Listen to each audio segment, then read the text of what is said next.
So kung manonotice mo dito sa cash flow quadrant, may mga arrows na dinrawing, no? May Robert Kiyosaki to galing, no? Again, hindi sa akin to galing kay Robert Kiyosaki to. Yung mga arrows na yan, kung mapapansin mo, nagsimula siya sa employee. Bakit? Bakit sa tingin niya nagsimula sa employee? Kasi naintindihan din ni Robert Kiyosaki, na halos lahat naman talaga nag-i-start sa pagiging employee. No? By employees, pag employee ka, you have a job, di ba? Bakit? Kasi halos lahat ang turo is mag-aral ka ng mabuti. Ano ba mangyayari kapag nag-aral ka ng mabuti? Pag nag-aral ka ng mabuti, gagraduate ka. Ano ba mangyayari kapag gagraduate ka? Eh di maghahanap ka ng trabaho. So, kaya halos lahat talaga, di ba? Magsisimula talaga sa employee.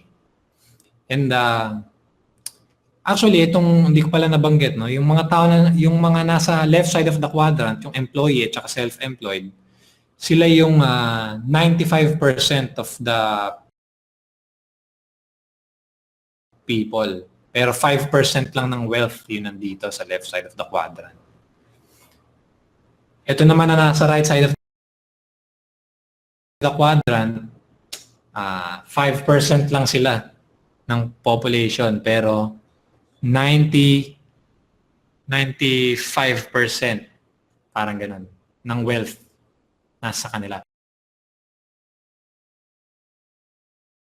Parang ganun. 90 to 95% nasa right side of the quadrant. Nandun talaga yung malaking pera, nasa right side of the quadrant. No? So, pero halos lahat nga nagsisimula as an employee.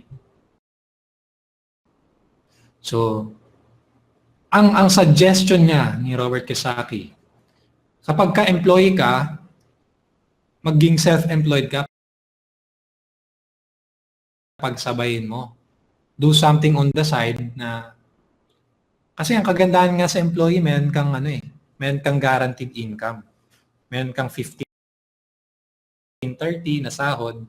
So, meron kang pangpuhunan. Meron kang pangpuhunan sa business. Pwede kang magsimula ng maliit na negosyo. Kaya self-employed. Kasi hindi ka naman pwedeng basta-basta magiging kagad, big business owner kagad na talagang overnight success, no? Walang ganoon. Kaya kung makikita mo yung drawing niya, from employee, magiging self-employed kasi pagiging self-employed, you start small eh.